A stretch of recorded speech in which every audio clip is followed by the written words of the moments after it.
Thank you very much, Provost Kiernan. There's no higher honor than that which is bestowed on you by your peers, as Dan said. And so I'm very grateful that my peers have selected me for this. I'll also right away want to say thank you to my family, my parents, my son Emerson. Playing Legos is a necessary yang to scholarship on neuroscience, yin. And the love of my life, Carol Rounds, who helps put my research into its proper perspective and makes the life complete that would otherwise be partial. She couldn't be here today because our electricity decided to threaten our entire house this morning, so she couldn't come. When I discovered I had received this award, nominated and then received it, and reflected on who'd received it before me, Peter Woolley, Gary Radford, Harry Keeshan, David Rosen, and others, I thought I didn't have the track record to match them. I'm still not sure I have, but I didn't feel I was senior enough to earn this honor. And then Roger Koppel very kindly sat me down and pointed out the age of all the other previous recipients and said, no, in fact, I was old enough. So I was very grateful for that, of course. The quality may not be there, but at least the age is right for distinguished. I'd also like to point out that the accomplishments that were read out were very kind. Whatever their quality, they wouldn't have happened had it not been for others. I started some of my research with a seed grant from the Provost's office. I wouldn't have been able to start my neuroimaging research if I hadn't had that. I wouldn't have had the laboratory, as Provost Green said, if it hadn't been for Deans Wyman and Moore, for Ken Green, who helped make that possible, for Neil Sturr and Brian Dominic, who ran the IT. So everybody made an enormous contribution. Peter Woolley in Public Mind contributed to the furniture for the lab. And I think this underscores the critical importance of investing in research and scholarship to generate research and scholarship. It's only possible when we make investments. We recruiting, hiring, promoting, tenuring, and retaining good scholars requires a substantial university investment in salaries and release time and summer funds and sea grant programs like the one that enabled me to embark on a new area of research. And scholarship is, of course, intrinsically vital to a university. We are not a community college. It is not enough for us to be teachers, however excellent. We do need to be teachers, of course, and excellent ones at that, but not only teachers. But scholarship is also vital to the effectiveness in the classroom. The thrill of embarking on new research helps us instill intellectual curiosity in our students. The sustained and sometimes tedious work that is involved in the nuts and bolts of research train us to expect and require discipline and hard work from our own students. We raise the bar for them. Subjecting our own work to peer review clarifies our own thinking and demonstrates the fruits of a critical perspective to our students. And I think that's important to mention. We tend to think of these as separate silos, scholarship, research, and teaching, but as Dan suggested, they all come together.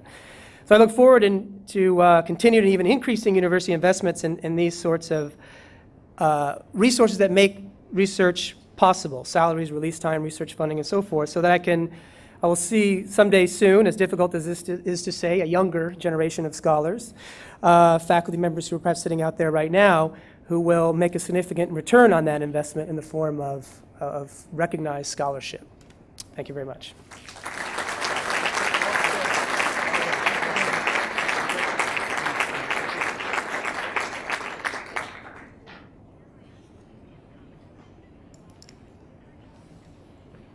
Okay, I'll now ask Associate University Provost and Metropolitan Campus Provost Rob Greenfield to read the introduction for the Pillars of the University Awards and introduce the awardees from the Metropolitan Campus. Rob.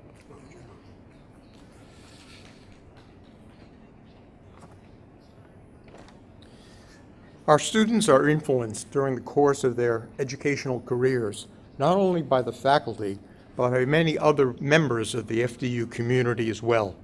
The counselors, the advisors, the librarians and assistants, and the wide range of support staff who give so much of themselves on a daily basis to enhance our students' experience and to facilitate the work of the university. Just as we have many faculty who have given years of distinguished service to FDU, so too we have many professional staff members who have also made outstanding contributions to the success of this university. They are, in a very real sense, Pillars of FDU.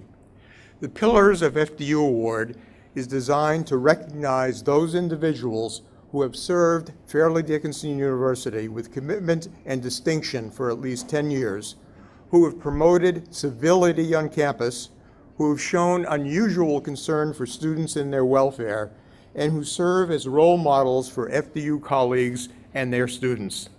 This award will be conveyed to no more than 2 employees from each campus each year. Nominations from the campus community are considered, and awardees are chosen by former recipients. I am proud then to introduce this year's Metropolitan Campus recipients of the Pillars of the University Award. They are Jessica L. McMillan and Melanie Scarper. Please.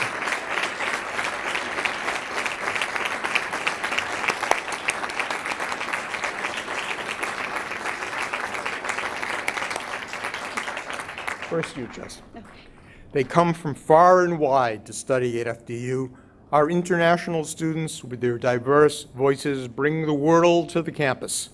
But they also have important needs and cultural barriers to overcome. Your office is their gateway, and you are their guide. With wonderful sensitivity, patience, and passion, you nurture their educational odysseys. A terrific listener, you are finally in tune with the interests of more than 1,000 international students from approximately 80 countries. You provide counseling on immigration, educational support and guidance, orientation activities that connect students to campus life, and you offer critical coping mechanisms for dealing with the culture shock of living and studying in the United States. You have helped implement a sensitivity training workshop for campus members. It provides a better understanding of the many cultures from which these students hail. A valuable resource and respected colleague, you have extended your influence to so many facets of FDU, including the Campus Council, the Student Success Team, Student Health Task Force, the International Student Association, the Vancouver Planning Committee, and the Emergency Planning Committee. Like your students who travel across borders to reach FDU, we are fortunate to count upon you time and time again, and we are thrilled to present you with the Pillar of FDU Award.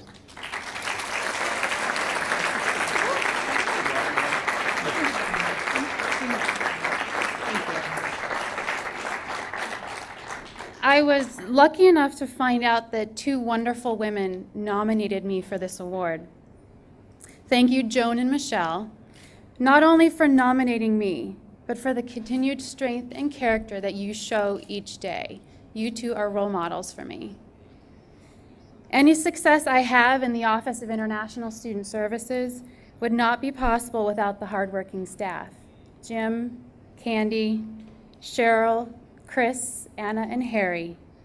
Thank you for all the support and dedication you give to your job each day. I am also grateful that the Provost's office has been so responsive to International Student Services. Over the last 11 years, FDU has become a second home. Thank you to all the terrific people that I work with. A special thanks for all the extra support that many of you gave last year during a difficult year. There were days when your smiles and your kind words kept me going. Finally, I would like to thank my family, especially my husband, Jeff.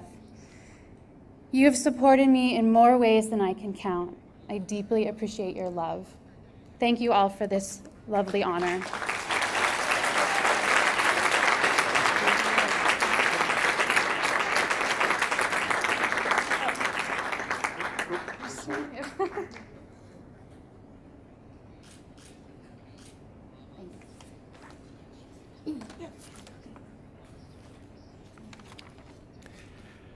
Melanie Scarpa.